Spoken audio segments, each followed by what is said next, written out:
வாழ்க்கையில் நிம்மதி, சந்தோஷம் அது ஈமானை கொண்டு. அந்த ஈமானுடைய பல்வேறு பெயர்கள் குர்ஆன்ல அல்லாஹ் சொல்றான்.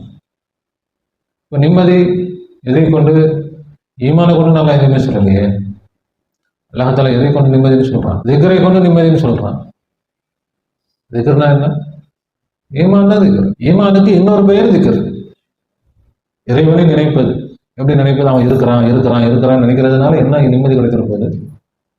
அவன் இருக்கிறான்றதுனால அவன் நிம்மதி இல்லை.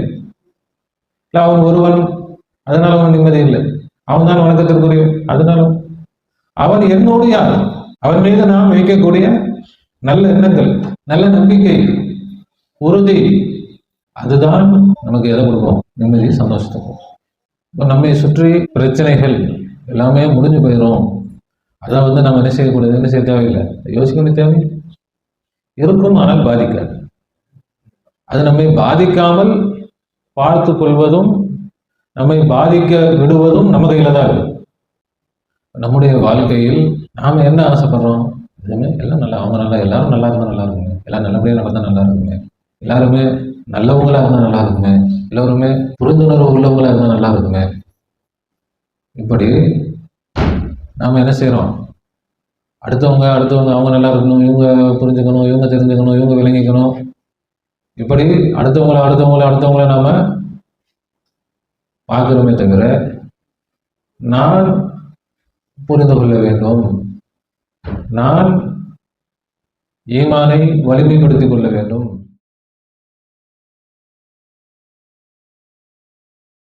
தீனை பிற மக்களுக்கு சென்றடைய இந்த சேனலை லைக் பண்ணுங்க, ஷேர் பண்ணுங்க மற்றும் சப்ஸ்கிரைப் பண்ணுங்க. பெல் ஐகானை கிளிக் பண்ணுங்க.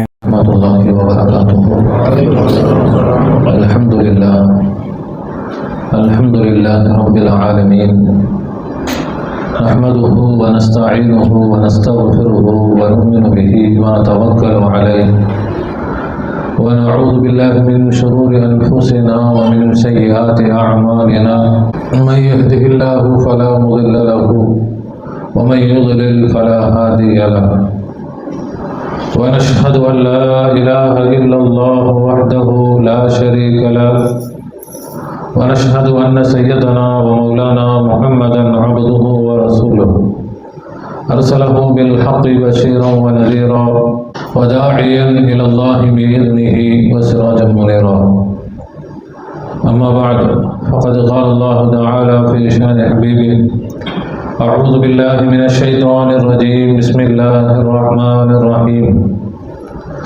إن الله وملائكته يصلون على النبي يا أيها الذين آمنوا صلوا عليه وسلموا تسليما. اللهم صل على سيدنا وشفيعنا وحبيبنا ومولانا محمد وعلى آل سيدنا ونبينا ومولانا محمد وبارك وسلم. اللهم صل على سيدنا وشفيعنا وحبيبنا ومولانا محمد وعلى آل سيدنا ونبينا ومولانا محمد وبارك وسلم. اللهم صل على سيدنا وشفيعنا وحبيبنا ومولانا محمد وعلى آل سيدنا ونبينا ومولانا محمد وبارك وسلم. وصل على جميع الأنبياء والمرسلين والملائكة المقربين والحمد لله رب العالمين. العالم الرحم والكرم والعفو والرزق والتجاوز. सरकार दो आलम सल्लल्लाहु अलैहि वसल्लम का जमीन पिरान सलासिल का बेर नूरी का बेर आरिफ का बेर इमदाद का वास्ता। या अल्लाह हम सबको मग़फ़िरत फरमा, हम सबको मग़फ़िरत फरमा, हम सबको इल्म नाफ़िअ इनायत फरमा, कहने सुनने समझने और उस पर अमल करने की आला सलाहियत व तौफ़ीक़ इनायत फरमा बिजाहि सय्यदना मुहम्मद मुस्तफ़ा सल्लल्लाहु अलैहि वसल्लम. நிறைந்த பெரியோர்களே, சகோதரர்களே, தாய்மார்களே, சகோதரிகளே, அல்லாஹ் சுப்ஹானஹு வ தஆலா தன்னுடைய இலையில்லாத கருணையினால் நம்மை அவனது ஹபீப் பிரலோகத்தின் ஜஹர் கண்மணி நாயகம் முஹம்மது முஸ்தபா ஸல்லல்லாஹு அலைஹி வஸல்லம் அன்னவர்களுடைய ஹைரு உம்மத்திலே சிறந்த சமுதாயத்திலே படைத்திருக்கிறார். அல்ஹம்துலில்லாஹ். அதில் நமக்கு சந்தோஷத்தையும் பெருமிதத்தையும் தந்திருக்கிறார். அல்ஹம்துலில்லாஹ். மாத்திரமல்ல, ஃபித்னாக்களும் ஃபசாதுகளும் எங்கும் நிறைந்து நிரம்பி வழியக்கூடிய இந்த இறுதியான காலகட்டத்தில் அவனுடைய அன்பையும் நெருக்கத்தையும் நேர்வழியையும் பெற்ற அவுலியாக்கள், ஆரிஃபின்கள், சூஃபியாக்கள், ஷேഖுமார்களுடைய தொடர்பை, நிஸ்பத்தை, பையாத்தை, முஹப்பத்தை நம் அனைவருக்கும் தந்து அருள் புரிந்திருக்கிறான். அல்ஹம்துலில்லாஹ் சும்மா அல்ஹம்துலில்லாஹ். எல்லோரும் தங்களுக்கு கிடைத்திருக்கக்கூடிய திக்ரிலே கவனம் செலுத்தி திக்ரோடும் ஷுக்ரோடும் இருந்து தாலிமாத்துகளை கவனிக்க வேண்டும். இந்த உலகத்தை அல்லாஹ் தஆலா மிக பிரம்மாண்டமான முறையில் அவனை பொறுத்தவரை அது சாதாரணமானது, அற்பமானது, மிகவும் சிறியது. ஆனால் நம்மை பொறுத்து பார்த்தால் மிக பிரம்மாண்டமான இந்த பிரபஞ்சத்தை படைத்து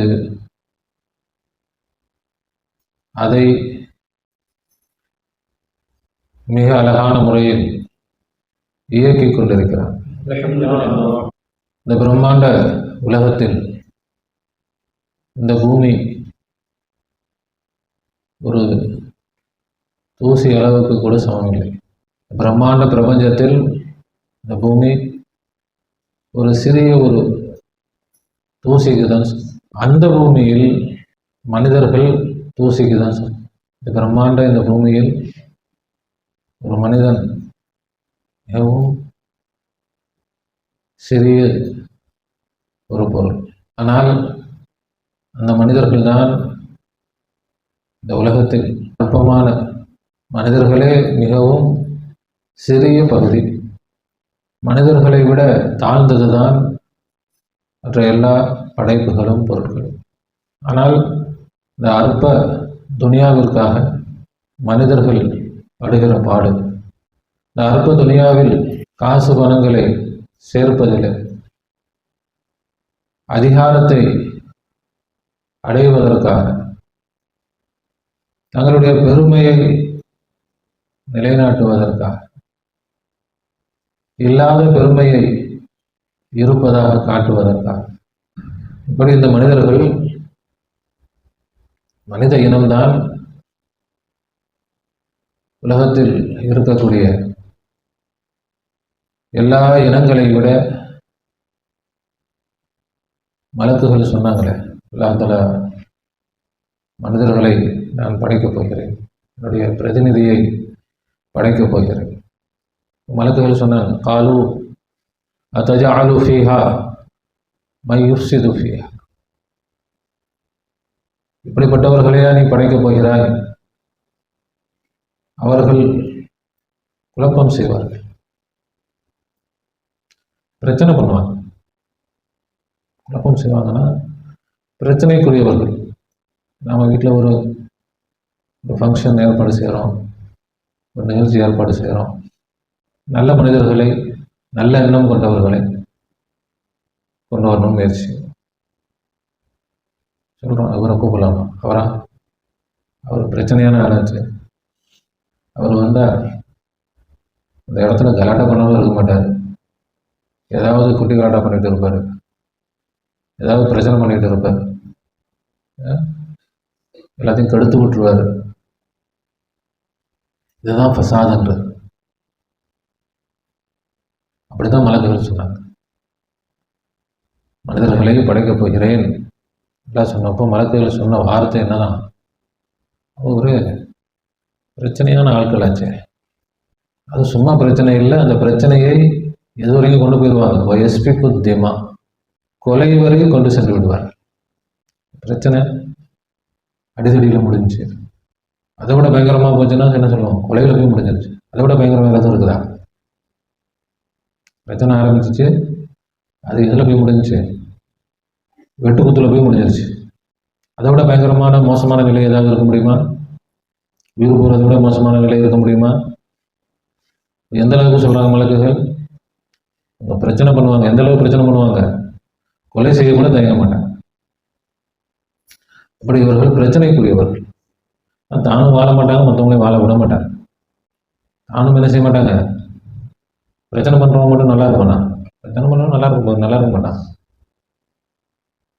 நல்லா இருக்கிறவங்க பிரச்சனைக்கு போக மாட்டான். தானும் கெட்டு மற்றவர்களையும் கெடுக்கக்கூடிய, தானும் வாழாமல் கூட இருப்பவர்களையும் வாழ விடாமல் செய்யக்கூடிய, தொல்லைகள் கொடுக்கக்கூடிய, யாருக்கு இவங்க குழப்பம் செய்வாங்கன்னா யாருக்கு இவங்க பிரச்சனை பண்ணுவாங்க? அல்லாஹ்வுக்கு தான். அல்லாஹ்வுக்கு இல்லை, அவங்களுக்குள்ளே ஒருத்தவங்க இன்னொருத்தவங்களுக்கு உதவி செய்கிறாங்களோ இல்லையோ, உபத்திரவம் செய்கிறதுக்கு தயங்கவே மாட்டாங்க.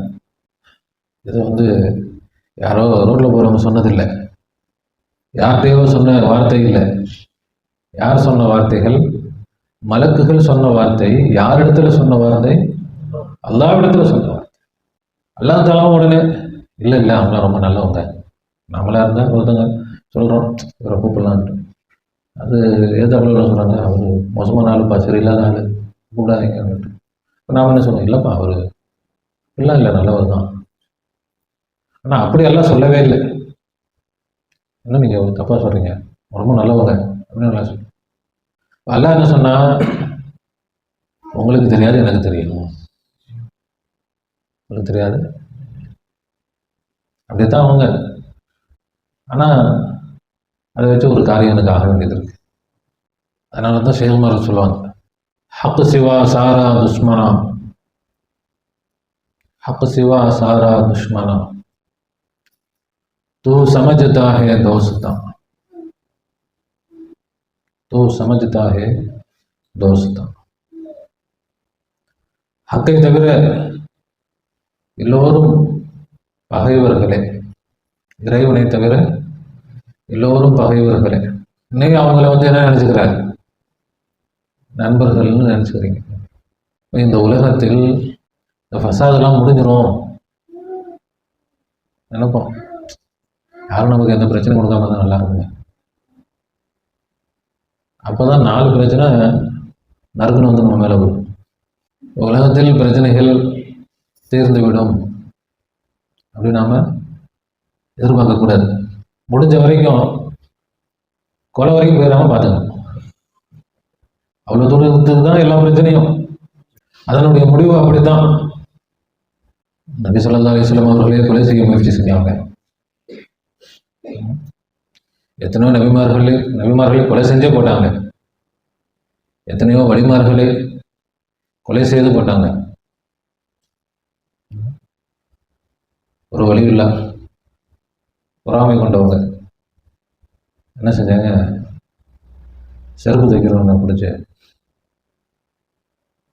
சில பேப்பர்களை கொடுத்து, கொஞ்சம் காசை கொடுத்து, நல்ல தரமான தோல் செருப்பா, இல்லை உயர்ந்த செருப்பா ரெடி பண்ணி கொடு, இந்த செருப்புக்குள்ளே அவங்க கொடுக்குற இந்த காகிதத்துக்குள்ளே வச்சு தைச்சி கொடுத்துரு. அதேமாதிரி அவங்க தைச்சி கொடுத்தாங்க, கொண்டு போனாங்க. கொண்டு போய் இந்த வழி விளையாட்ட எங்களுடைய அன்பளிப்பு வச்சாங்க. சரி, யாரோ நண்பர்கள் கொடுக்குறாங்க, வாங்கி போட்டுட்டு கொஞ்ச நாள் அப்படி போச்சு.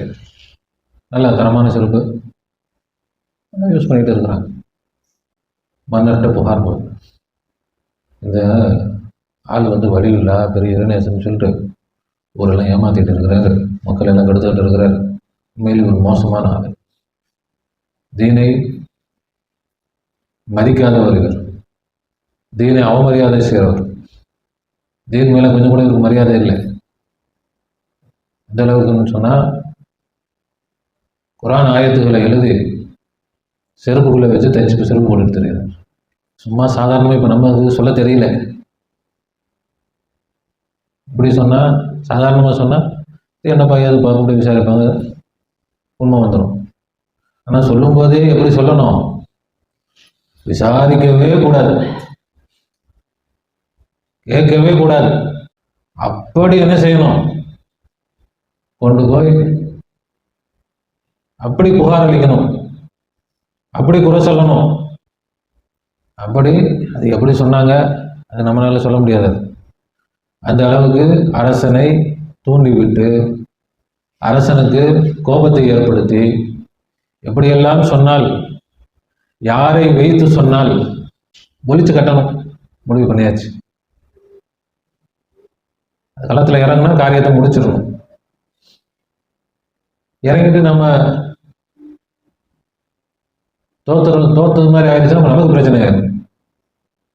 ஏன்னா இது அரசாங்கம் சம்பந்தப்பட்ட விஷயம். நாம தான் தப்புன்னு தெரிஞ்சிருச்சுன்னா நம்ம கழுத்து நம்ம தலை துண்டா போயிடும்.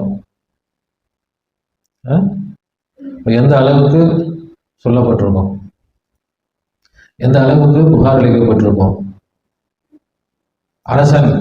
உடனே அரசன் கட்டளையிட்டான். முஸ்லீம் அரசன் தான் கட்டளையிட்டான். பிடிச்சி அவரை தலைகீழ தொங்க விட்டு உயிரோடு அவருடைய தோலை உரிக்கணும்னு. அதான் தண்டனை. என்ன செஞ்சாரு இவரு? மக்களுக்கு தீனை சொல்லிக் கொடுத்தாரு, அவ்வளோதான். வேற எந்த பாவமும் செய்யல. ஆனால் பிடிக்காதவங்க என்ன செய்வாங்க? எந்த எல்லைக்கும் போவாங்க. பிரச்சனை செய்பவர்கள் அவர்கள் அந்த பிரச்சனையுடைய எந்த எல்லைக்கும் போகக்கூடிய நிலையில் தான் பிரச்சனை செய்வாங்க. சும்மா இப்படி சும்மா லேசாதாங்க பிரச்சனை அப்படி இல்லை. அவர்களால் முடிந்த எல்லைக்கு இதுதான், இவ்வளவுதான் முடிஞ்சிருக்கு, இதுக்கு மேல போக முடியல. அப்படி தனிப்பட்ட வாழ்க்கையிலும் பொது வாழ்க்கையிலும் பிரச்சனை கொடுப்பவர்கள் தான் இவர்கள். அந்த பிரச்சனைகளில் இருந்துதான் அல்லாஹ்வுக்கு தெரிஞ்சுதான் இந்த பிரச்சனைக்குள்ள குதிக்கிறான். பிரச்சனைக்குள் யார் தான் குதிச்சிருக்குது? அல்லாஹ் தான் குதிச்சிருக்கிறான். என்னது? கலகம் பிறந்தால்தான் வழி பிறக்கணும். கலகம் பிறந்தால்தான். அப்போ நாம நம்ம கலகம் செய்யலாம், பிரச்சனை கொடுக்கலாம், அந்த அர்த்தம் இல்லை. நாம தீமைக்கு பங்குதாரராக ஆகக்கூடாது, நன்மையில் பங்குதாரராக, பிரச்சனைக்குரியவராக ஆகக்கூடாது. அதான் நபி ஸல்லல்லாஹு அலைஹி வஸல்லம் சொன்னாங்க. அலி ரலியல்லாஹு அன்ஹு அவர்களை பார்த்து சொன்னாங்க, நீ அநியாயம் செய்யப்படுபவனாக இரு.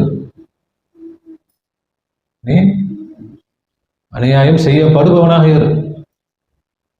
குன் மதுலூமன் வலா தகுன் வாலிமா. ஆனால் யாருக்கும் எதற்கும் அநியாயம் செய்பவனாக ஆகிவிடார். நியாயம் இந்த உலகத்துல பிரச்சனைகள் ஓஞ்சிரும். அப்படி நாம என்ன செய்ய முடியாது, யோசிக்கவும் முடியாது. பிரச்சனை முடிஞ்சதுக்கு பிறகு நல்ல காரியங்கள்ல பார்த்துக்கலாம், நல்ல விஷயங்கள்ல பார்த்துக்கலாம், அது கிடையாது. இப்படி அந்த பிரச்சனைகளுக்கு நடுவில் இருந்துதான் நாம தீனுக்காக, நல்ல காரியங்களுக்காக நாம் இந்த பிரச்சனைகளுக்கு நடுவில் இருந்துதான் துள்ளி வரணும். முடிந்தவரை அந்த பிரச்சனைகள் நம்மை பாதிக்காமல் நாம் பார்த்து கொள்வதற்கு, அதற்கு தான் அல்லாஹ் தஆலா நமக்கு ஈமானை கொடுத்திருக்கிறார். ஈமான் அல்லாஹ்வின் மீது நாம் வைக்கக்கூடிய நம்பிக்கை, நல்லெண்ணம், அதுதான் நம்மை எல்லா நிலைகளிலும் பாதுகாக்கும். நம்முடைய கவனம் பிரச்சனைகளில், பிரச்சனை கொடுப்பவர்களில் சென்றால் பிரச்சனைகள் தான் அதிகமாகும். பிரச்சனை கொடுக்குறாங்க, ஏன் கொடுக்குறாங்க, எதுக்கு கொடுக்குறாங்க, என்ன பண்றது, இதையே சிந்திச்சுக்கிட்டு இருந்தா மேலும் மேலும் மேலும் பிரச்சனைகள் கூடிக்கொண்டே செய்யும். வாழ்க்கையில் நிம்மதியை, குறைந்தபட்ச சந்தோஷத்தை கூட நம்மால் அனுபவிக்க முடியாது. வாழ்க்கையில் நிம்மதி, சந்தோஷம் அது ஈமானை கொண்டு, அந்த ஈமானுடைய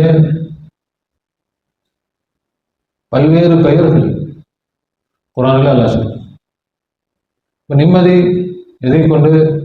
ஈமானை கொண்டு நல்லா எதுவுமே சொல்லலையே. அல்லாஹ் தஆலா எதை கொண்டு நிம்மதின்னு சொல்றான்? எதை கொண்டு? திக்ரை கொண்டு நிம்மதின்னு சொல்றான். திக்ர்னா என்ன? ஈமான் தான் திக்ர். ஈமானுக்கு இன்னொரு பெயர் திக்ர். இறைவனை நினைப்பது. எப்படி நினைப்பது? அவன் இருக்கிறான் நினைக்கிறதுனால என்ன நிம்மதி கிடைத்திருப்பது? அவன் இருக்கிறான்றதுனால அவன் நிம்மதி இல்லை. இல்லை அவன் ஒருவன், அதனால அவன் நிம்மதி இல்லை. அவன் தான் வணக்கத்திற்குரிய, அதனாலும் அவன் என்னோடு யார்? அவன் மீது நாம் வைக்கக்கூடிய நல்ல எண்ணங்கள், நல்ல நம்பிக்கை, உறுதி, அதுதான் நமக்கு எதை கொடுக்கும்? நிம்மதி, சந்தோஷத்தை. இப்போ நம்மை சுற்றி பிரச்சனைகள் எல்லாமே முடிஞ்சு போயிடும். அதை நம்ம என்ன செய்ய தேவையில்லை, யோசிக்க வேண்டிய தேவை இருக்கும். ஆனால் பாதிக்காது. அது நம்மை பாதிக்காமல் பார்த்து கொள்வதும் நம்மை பாதிக்க விடுவதும் நம்ம கையில தான் இருக்கு. நம்முடைய வாழ்க்கையில் நாம் என்ன ஆசைப்படுறோம்? எதுவுமே எல்லாம் நல்லா, அவங்க நல்லா, எல்லாரும் நல்லா இருந்தால் நல்லா இருக்குங்க, எல்லாம் நல்லபடியாக நடந்தால் நல்லா இருக்குங்க, எல்லாருமே நல்லவங்களா இருந்தால் நல்லா இருக்குமே, எல்லோருமே புரிந்துணர்வு உள்ளவங்களா இருந்தால் நல்லா இருக்குமே. இப்படி நாம் என்ன செய்கிறோம்? அடுத்தவங்க அவங்க நல்லா இருக்கணும், இவங்க புரிஞ்சுக்கணும், இவங்க தெரிஞ்சுக்கணும், இவங்க விளங்கிக்கணும். இப்படி அடுத்தவங்கள நாம பார்க்கிறோமே தவிர நான் புரிந்து கொள்ள வேண்டும், நான் ஈமானை வலிமைப்படுத்திக் கொள்ள வேண்டும், என்னை எதுவும் பாதிக்காத அளவுக்கு. உலகத்துல நோய்கள் நொடிகள்ன்றது இருந்துகிட்டு தான் இருக்குது. உணவின் மூலமாக, தண்ணீரின் மூலமாக, காற்றின் மூலமாக, சுற்றுச்சூழல், மன அழுத்தங்கள், இது எல்லாத்தின் மூலமாக நோய்கள் நமக்கு தாக்குறதுக்கான வாய்ப்புகள் இருக்குது. ஆனால் ஏன் நோய் நம்ம தாக்கல? நோய் எதிர்ப்பு சக்தி பலமா இருக்கு. நோய் எதிர்ப்பு சக்தியை உலகத்துல நோயே இல்லாம ஆக்கிடணும், அது நடக்கிற காரியம் இல்லை. அதை நம்ம ஒன்றும் செய்ய முடியாது. ஆனால் நம்ம என்ன செய்யலாம்? எந்த நோயும் தாக்காத அளவிற்கு நம்முடைய உடலை எதிர்ப்பு சக்தி மிக்கதாக, வலுமிக்கதாக நம்மால் என்ன செய்ய முடியும்? ஆக்க முடியும். அப்படி ஆக்கிவிட்டால் நம்முடைய பிரச்சனை முடிஞ்சு. ஆனா அதை நம்ம கவனிக்கிறது இல்லை. நாம என்ன எதை கவனிக்கிறோம்? அவங்கள சரி பண்ணிடுவோம், இவங்கள சரி பண்ணிடுவோம், அவங்களுக்கு சொல்லிக் கொடுத்துருவோம், இவங்களுக்கு சொல்லிக் கொடுத்துருவோம், அவங்கள புரிய வச்சிருவோம். அவங்க ஏன் எப்படி இருக்கிறாங்க, இவங்க ஏன் எப்படி இருக்கிறாங்க, அது அப்படித்தான். அது எல்லாம் நீங்கள் ஒரு ஆளை நீங்கள் திருத்தினீங்கன்னா 4 ஆளுக்கு அப்புறம் வருவோம். இந்த நேரம் திருத்தினா அடுத்த நேரம் இன்னும் கொஞ்சம் மோசமாக வருவான். திருந்த நேரம் நினைப்போம், அப்போதான் இன்னும் நல்லா இன்னும் டபுள் பங்காக வரும். சரியாயிடுச்சுன்னு நினைப்போம். அப்போ இதெல்லாம் ஒரு வகையில் பயிற்சின்னு சொல்லலாம். நம்மை அல்லாஹ்வின் பக்கம் திருப்புவதற்கான, அல்லாஹ்வின் பக்கம் கவனத்தை கூர்மைப்படுத்துவதற்கான ஒரு சூழ்நிலை தான் இது. ஆனால் யாரும் நினைக்கக்கூடாது, அப்போ நான் அவருக்கு தொல்லை கொடுப்போம், அவர் அல்லாஹ்வை நிறைய திக்ர் செய்யட்டும் அப்படி என்ன செய்யக்கூடாது. நல்லது, நான் அவருக்கு நல்லது தானே செய்கிறேன், நான் பிரச்சனை பண்ணால் அவர் அப்படி நினைச்ச பிரச்சனை பண்ணணும் தேவையில்லை. ஆட்டோமேட்டிக்காக ஏகப்பட்ட பிரச்சனை ஓடிக்கிட்டு தான் இருக்குது. அதாவது என்னென்னா, தலைகீழ் விளக்கம் எடுக்கக்கூடாது. எப்பவுமே ஒரு விஷயம் சொல்லும் பொழுது அதில் என்ன செய்யக்கூடாது? மது ஒழிப்பு பிரச்சாரம் அப்படி போயிட்டு ஒரு 4 பேர் போயிட்டு குடிகாரங்களை எல்லாம் கூப்பிட்டு உட்கார வச்சு, மது ரொம்ப மோசமானது, உடலுக்கு பயங்கரமான தீங்கு, வீட்டுக்கு, நாட்டுக்கு, உயிருக்கு கேடு, குடியை கெடுக்கும், அப்படி இப்படி பயங்கரமாக பேசுகிறாங்க. அதில் ஒருத்தர் பேச வந்தவர், ஒருத்தர் இது பேசினாலும் புரியாதுங்க உங்களுக்கு, சும்மா பயம் பேசினா புரியாது. அவங்களுக்கு கண் கூட காட்டினா தான் அவங்களுக்கு என்ன செய்யும், விளங்கும் அதனுடைய தீமை என்னன்றது, அப்பதான் புரியும். அப்ப என்ன பண்ணாரா, ஒரு கிளாஸ்ல சாராயத்தை ஊற்றி கொஞ்சம் புழுக்கள் பாருங்க, இந்த இதை போய் உங்க வயிற்றுல ஊத்துறீங்களே, உங்க குடல்லாம் எப்படி வந்து போகும் அப்படின்றத காட்டுறதுக்காக அவர் என்ன செய்றாரு, கொஞ்சம் புழுக்களை தூக்கி போடுறாரு. போட்டா அது அது கெமிக்கல் மாதிரி தானே, அப்படி துடிச்சு எல்லாம் செத்து போகுது. பார்த்தீங்களா? இதுல இருந்து உங்களுக்கு என்ன தெரியுது, சாராயம் ரொம்ப நல்லதுன்னு தெரியுது. அது குடிச்சோம்னா வயிற்றுல உள்ள எல்லா புழுக்களும் சேர்த்து வயிறு நல்லா கிளீன் ஆகிடும், நல்லா தெரியுது எங்களுக்கு. இவங்களுக்கு என்ன செய்யறது, ஒன்றும் பண்ண முடியாது. இதுக்கு மேலே என்ன, மூட்டை கட்டிட்டு போயிட்டே இருக்க வேண்டியதான். அப்போ எல்லாத்துலேயும் தலைகீழ் விளக்கு எடுக்கிறவங்களும் இருப்பாங்க. அந்த விளக்கு நாம எடுக்கக்கூடாது. நன்மையின் பக்கம் நாம இருக்கணும், நேர்மறையா சிந்திக்கணும், நேரான விளக்கு மட்டும் எடுக்கணும். உலகத்துல எல்லாருமே பிரச்சனை தானே, நான் மட்டும் ஏன் நல்லவனா இருக்கணும், நானும் கெட்டவனா போயிடுறேன் அப்படி பார்ப்பாங்க. ஒரு கட்டத்துல ஒரு ஆபீஸ்ல எல்லாம் லஞ்சம் வாங்குறான், ஒருத்த மட்டும் லஞ்சம் வாங்கல, எல்லாம் குடைச்சல் கொடுக்குறாங்க. பார்க்குறான், என்னடா நான் லஞ்சம் வாங்குறேன் ஒரு இதாக இருக்குதா, சரி விடு, நான் வாங்குற லஞ்சம் அது மாதிரி எவனும் வாங்கக்கூடாது, அப்படி வாங்கி காட்டுறப்பாரு அப்படின்னு மாறுறவங்களும் இருக்கிறாங்க. அதைத்தான் உலகமும் விரும்புது. சுத்தி இருக்கிறவங்க விரும்புறது என்னன்னா, ஒருத்தன் நல்லவனா இருந்தா ஏன் நல்லவனா இருக்கணும், ஒருத்தன் நல்ல பாதையில் சென்றால் ஏன் நல்ல பாதையில் போகணும், தெரியும் நல்ல பாதை தான் சரிதான், ஆனா விடக்கூடாது. இப்ப அவனுக்கு கொடுக்குற குடைச்சல்ல அவன் என்ன ஆயிரணும், நம்மளோட மேல ஆயிட்டா பரவாயில்ல, ரொம்ப சந்தோஷம், இப்பதான் நீங்க நல்லவர், நல்லவர் மட்டுமல்ல வல்லவர் நீங்க, எங்களுக்கெல்லாம் தலைவர் நீங்க தான். வேணாம்ப்பா, வேணாம் வேணாம் வேணாம் வேணான்னு போனா என்ன செய்யாது. அப்ப உலகம் அப்படித்தான் குழப்பம் செய்வார்கள். எதுவரை, கொலை வரை அவர்கள் குழப்பம் செய்வார். அப்படின்னா என்ன அர்த்தம், ஒட்டுமொத்தமாக அழித்து விடுவதற்கு முயற்சி செய்வார். அந்த வேறொரு ஆயத்தில் இது சொன்ன, உங்களை அவர்களுடைய வழிக்கு திருப்புகிற வரை அவர்கள் ஓய மாட்டார். ஒண்ணு நீங்க அழிஞ்சு நாசமா போயிடணும், இல்ல அவர்களுடைய வழிக்கு நீங்க போயிடணும், அதுவரை அவர்கள் திருப்தி கொள்ள மாட்டார்கள். அவங்கள மாதிரி ஆயிட்டோம்னா அதோட பிரச்சனை முடிஞ்சு. இப்ப இறைவனுக்கு இதில் ஒரு நோக்கம் உண்டு, அதான் எல்லாம் சொல்லிட்டேன். உலகம் இப்படித்தான் இருக்கும், உலகம்னா மனிதர்கள் தான், வேற ஒன்றும் கிடையாது. மற்றவங்க வச்சு ஒன்றும் உலகம் இல்லை. ஆடு மாடா இந்தியா பாகிஸ்தான் சண்டை போட்டுட்டு இருக்கு, அதுக்கு இந்தியா ஒன்று தான், பாகிஸ்தானும் ஒன்று தான், அமெரிக்கா ஒன்று தான், ஆப்பிரிக்காவும் ஒன்று தான், அதுக்கு ஒன்றும் கிடையாது. அதுக்கு நாலு கட்டு புல்லு கிடைச்சா போதும், அது பாட்டு திண்டுக்கிட்டு அமெரிக்காவில் விட்டாலும் கிடக்கும், ஆப்பிரிக்காவில் விட்டாலும் கிடக்கும். அதை பற்றி என்னது, அதுக்கு ஒன்றும் கவலை இல்லை. மனுஷன் தான் என்னது, இப்போ அவர்கள் பிரச்சனை செய்வார்கள். இப்போ என்னது பிரச்சனைனா, குடைச்சல் கொடுப்பாங்க, தொல்லை கொடுப்பார்கள், சிரமம் கொடுப்பார்கள், தானும் கெட்டு மற்றவர்களையும் கெடுப்பார்கள், தானும் வாழாமல் பிறருடைய வாழ்க்கையையும் கெடுப்பார்கள்.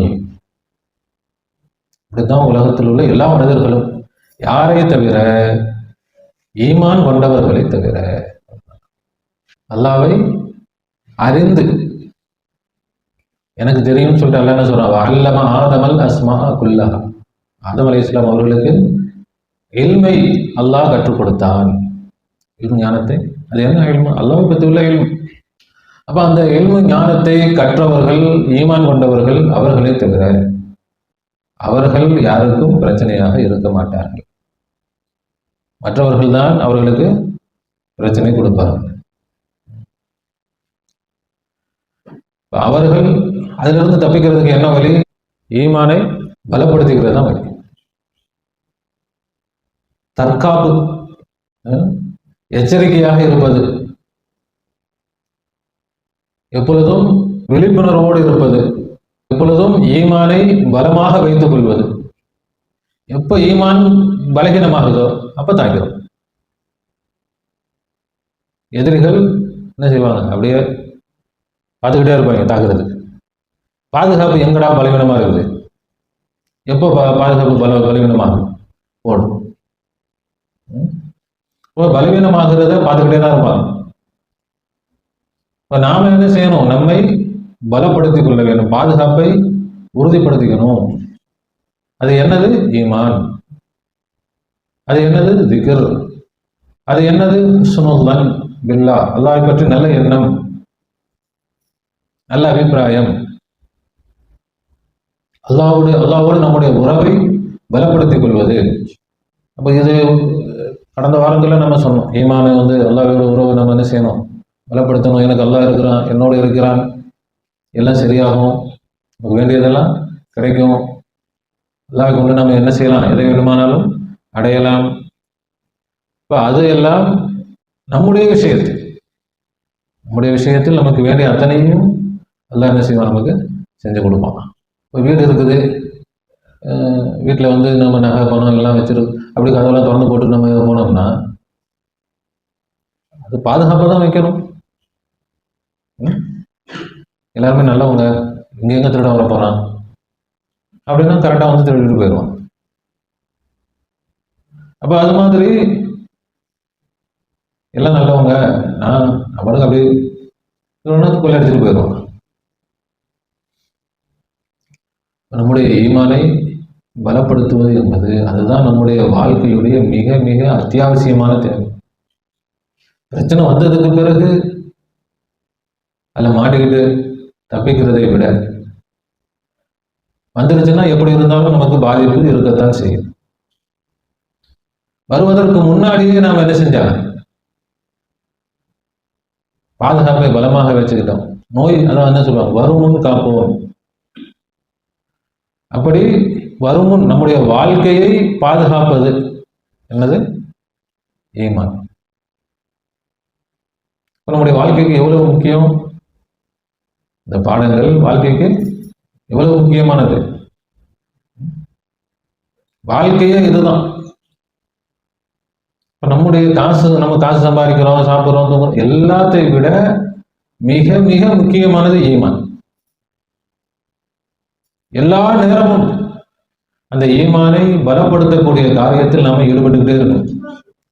என்னுடைய வாழ்க்கையில் முதன்மையானது, என்னுடைய முதன்மையான குறிக்கோள் ஈமான பாதுகாப்பு. முதல் வேலை அந்த அளவுக்கு நம்முடைய கவனம் ஈமானில நம்ம குவிக்கணும்.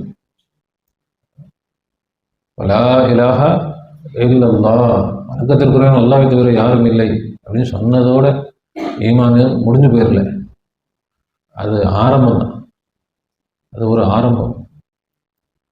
அதற்கு பிறகு தேவைகளை நிறைவேற்றக்கூடியவன், தேவைகளை நிறைவேற்றியவன், தேவையான அனைத்தையும் கொடுத்தவன், கொடுத்து கொண்டிருப்பவன், கேட்பதையெல்லாம் கொடுப்பவன், எனக்கு என்னோடு இருந்து என்னை பராமரித்து கொண்டிருப்பவன், எனக்கு கண்ணில் பார்வையையும் காதில் கேள்வியையும் வாயில் பேச்சையும் உடல் முழுவதும் உணர்ச்சிகளையும் 5 புலன்களையும் 5 அறிவையும் 6வது அறிவையும் எனக்கு கொடுத்து கொண்டிருப்பவன், என்னுடைய இறைவன், என் மீது கருணை கொண்டவன், அன்பானவன், பாசமானவன்.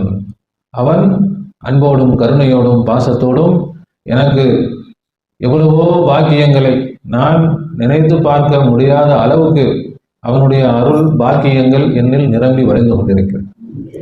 அவன் என்னை அரவணைத்துக் கொண்டிருக்கிறான், என்னை அவன் பிடித்து கொண்டிருக்கிறான், அன்போடும் பாசத்தோடும் என்னை தாங்கி பிடித்திருக்கிறான், என்னை தூக்கி பிடித்திருக்கிறான். சர்வ வல்லமை படைத்தவன் என்னோடு அன்போடும் பரிவோடும் பாசத்தோடும் என்னோடு இருந்து கொண்டிருக்கிறான். அவன் இருக்கிறான். எனக்கு வாய் விட்டு சொல்லணும், நேரம் கிடைக்கும் பொழுது, சந்தர்ப்பம் கிடைக்கும் பொழுது வாய் திறந்து சொல்லணும். அல்லாஹ் என்னோடு இருக்கிறான். இந்த ஈமான் இல்லாவிட்டால் இதுதான், இதுக்கு பேர் தான் ஈமான். சும்மா வளர்த்துக்கணும் அல்லாஹ் யாரும் இல்லைன்றதுனால அது ஒன்றும் பெரிய ஈமான் கிடையாது. இந்த ஈமான் தான் கபரில் நமக்கு பிரயோஜனம் தரும், ஆகிரத்திலும் நமக்கு பிரயோஜனத்தை தரும், இந்த உலகத்திலும் நமக்கு முதலாக நிம்மதியை தரும். இந்த ஈமான் எந்த அளவுக்கு வரணும்? நம்ம உள்ளம் நிம்மதியாகி விட வேண்டும். அல்லதீன ஆமனும் அல்லாஹ் சொல்றான், ஈமான் கொண்டவர்கள் தத்துமா இன்னும் குலூபுகும் எதிர்க்கிறீர்களா. ஈமான் கொண்டவர்கள் யார் தெரியுமா? அவர்களுடைய உள்ளங்கள் அல்லாஹ்வை நினைவு கூறுவதை கொண்டு நிம்மதி பெறும், அவருடைய திக்ரை கொண்டு நிம்மதி பெறும். அவர்கள்தான் ஈமான் கொண்டவர்கள், அவர்கள்தான் மூமின்கள். அல்லாஹ் அப்ப யாருடைய உள்ளங்கள் அல்லாஹ்வுடைய திக்ரை கொண்டு நிம்மதி பெறலையா? அவங்க என்னது? மூமின்கள் இல்லை. அதானே, மூமின்களாக இருந்தால் அல்லாஹ்வுடைய திக்ரை கொண்டு அவருடைய உள்ளங்கள் என்ன ஆகும்? நிம்மதி பெறும். இப்ப நிம்மதி பெறலன்னா மூமின்கள் இல்லை. அப்ப நம்முடைய உள்ளம் அல்லாஹ்வுடைய திக்ரை கொண்டு நிம்மதி பெறக்கூடியதாக ஆக்க வேண்டியது யாருடைய பொறுப்பு? நம்முடைய பொறுப்பு. அதை செய்தால்தான் நாம் மூமின். அல்லாஹ் சொல்றான், குர்ஆன் சொல்லுது, தொழுதுட்டா மூமின், நோம்பு வச்சுட்டா மூமின், இபாதத்துகளை செஞ்சுட்டா மூமின் இல்லை. அல்லாஹ்வுடைய திக்ரை கொண்டு உள்ளம் நிம்மதி பெற்றால் நீங்கள் மூமின். அது எப்படி அல்லாஹ்வுடைய திக்ரை கொண்டு உள்ளத்தை நிம்மதி பெற வைப்பது? அந்த வழியைத்தான் ஷேக் அவர்கள் சொல்லித்தரார். அதற்கு ஒரு பயிற்சி அவசியம், முயற்சி அவசியம், அதற்கான கொஞ்சம் பாடுபடுதல் அவசியம். சும்மா லா இலாஹ இல்லல்லாஹ்னு சொல்லிட்டா முடிஞ்சு போச்சு, ஈமான் வந்துருச்சு, இல்லை. விளங்குங்களா? நமக்கு நமக்காகத்தான், இது யாருக்காகவும் இல்லை. இதுல அல்லாஹ்வுக்கு ஒன்றும் நன்மை இல்லை, அல்லாஹ்வுடைய ரசூலுக்கோ ஷேகுமார்களுக்கோ யாருக்கும் ஒன்றும் இல்லை. நமக்கு நம்முடைய வாழ்க்கை என்ன ஆகணும்? நிம்மதியான, சந்தோஷமான, மகிழ்ச்சியான வாழ்க்கையாக, உன்னதமான வாழ்க்கையாக, உயர்ந்த வாழ்க்கையாக ஆக வேண்டுமானால் நாம் என்ன செய்யணும்? ஈமான் கொள்ள வேண்டும். ஈமான் என்றால் அல்லாஹ்வுடைய திக்ரை கொண்டு உள்ளம் நிம்மதி பெறுவது. அல்லாஹ்வுடைய திக்ர் என்றால் அல்லாஹ்வோடு நல்ல எண்ணங்களை வளர்த்துக் கொள்வது, அல்லாஹ்வோடு நல்ல உறவை என்ன செய்வது? வளர்த்துக் கொள்வது. இப்போ நான் மட்டும் சொன்னா போதுமா? அல்லாஹ் என்ன சொல்றானா? நான் தானே சொல்றேன், அல்லாஹ் சொல்ல மாட்டேங்கிறானே. நான் தான் ரொம்ப மேலே எனக்கு ரொம்ப முகப்பத்துங்க அப்படின்னா அவரும் சொல்ல உங்க மேலே எனக்கு ரொம்ப முகப்பத்துங்க அப்படின்னா சந்தோஷம். அல்லாஹ் என்ன சொல்ல மாட்டேங்கிறானே. நான் சொல்றேன் எனக்கு அல்லாஹ் ரொம்ப பிடிக்கும் அப்படின்னு சொன்னா அல்லாஹ் சொல்ல மாட்டேன். அல்லாஹ் அதுதான் முதல்ல சொல்லிட்டான், நீங்கள் என்ன இருக்கிறது செய்தால் நான் உங்களை இருக்கிறது செய்வேன். என்ன இருக்கிறது செஞ்சா அப்படின்னா என்னது? அல்லாஹ் எனக்கு உன்னை ரொம்ப பிடிக்கும் அப்படின்னா அல்லாஹ் அதுக்கு முன்னாடியே சொல்றான், உன்னை எனக்கு ரொம்ப பிடிக்கும், அல்லாஹ் நீதான் எனக்கு எல்லாம் அப்படின்னு அல்லாஹ் சொல்றான், நீதான் எனக்கு எல்லாம். உனக்கு நான் தானே எல்லாம். அல்லாஹ் தனியா சொல்ல, நீ என்ன நான் என்ன சொல்லணும்னு நினைக்கிறியோ அதை நீ சொல்லு, அதை நான் சொல்றேன். நான் இது உலகத்துல வேற யார்ட்டையும் அதை என்ன செய்ய முடியாது. நம்ம 10 தடவை சொன்னாலும் அவனுக்கு ஒரு தடவை வார்த்தை வாங்குறது பெரிய விஷயம். ஆனா அல்லாஹ்விடத்தில் அல்லாஹ் முதல்ல சொல்லிட்டான், ஃபத்குரூனி, என்னை நீங்கள் நினையுங்கள், அது குருக்கும், உங்களை நான் நினைக்கிறேன். இப்ப அல்லாஹ் என் மேல பாசமா இருக்கிறானா?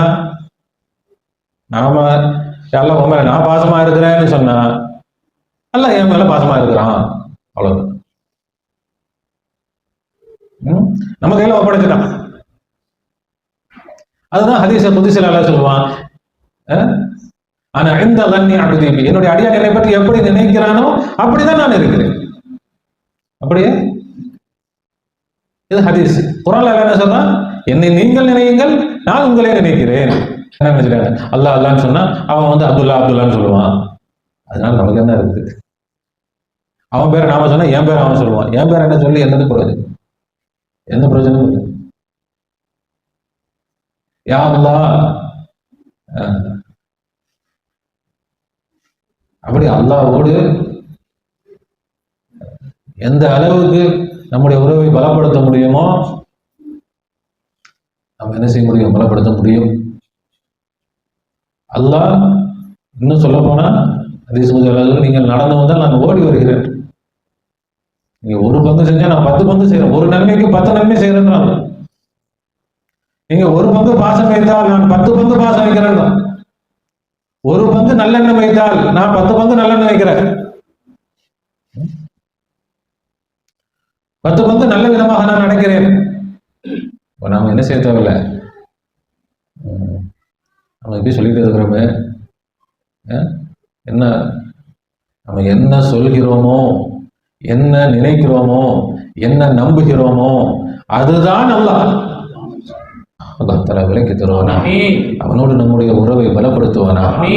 காலம் முழுவதும் ஈமானுக்காக பாடுபடக்கூடிய, முயற்சி செய்யக்கூடிய நல்ல தௌஃபீக்கை தருவானா. நம்முடைய கவனம் முழுவதையும் ஈமானில் குவித்து, ஈமானில் முன்னேறி, ஈமானில் சீமானாக அல்லாஹ் நம்மை ஆக்குவானா. ஈமானில் மிக உயர்ந்த உன்னதமான நிலைகளில் அல்லாஹ் நமக்கு தருவானா.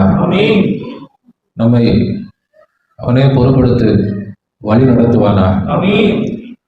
நம்முடைய பாதையில் குறுக்கிடக்கூடிய எல்லா தடைகளையும் அல்லாஹ் தஆலா நீக்குவானாக. எல்லா தடைகளையும் தகர்த்து எறிவானாக. தடைகளை எல்லாம் நீக்கி அவனை நோக்கி மின்னல் வேகத்தில் முன்னேறி அவனை அடையக்கூடிய, அவனையே அனுபவிக்கக்கூடிய, அவனையே வெளிப்படுத்தக்கூடிய அவுலியாக்களாக, இறை நேசர்களாக, இறை காதலர்களாக நாம் அனைவரையும் அல்லாஹ் தஆலா ஆக்கி அருள் புரிவானாக. ரப்பனா ظلمنا أنفسنا وإن لم تغفر لنا وترحمنا لنكونن من الخاسرين. ربنا لا تزغ قلوبنا بعد إذ هديتنا وهب لنا من لدنك رحمة إنك أنت الوهاب. وفوض أمري إلى الله إن الله بصير بالعباد. حسبنا الله ونعم الوكيل، نعم المولى ونعم النصير. غفرانك يا ربنا وإليك المصير. آمين آمين برحمتك يا أرحم الراحمين. صلى الله على محمد صلى الله عليه وسلم. صلى الله على محمد صلى الله عليه وسلم. صلى الله على محمد يا ربي صل عليه وسلم. السلام عليكم ورحمة الله وبركاته.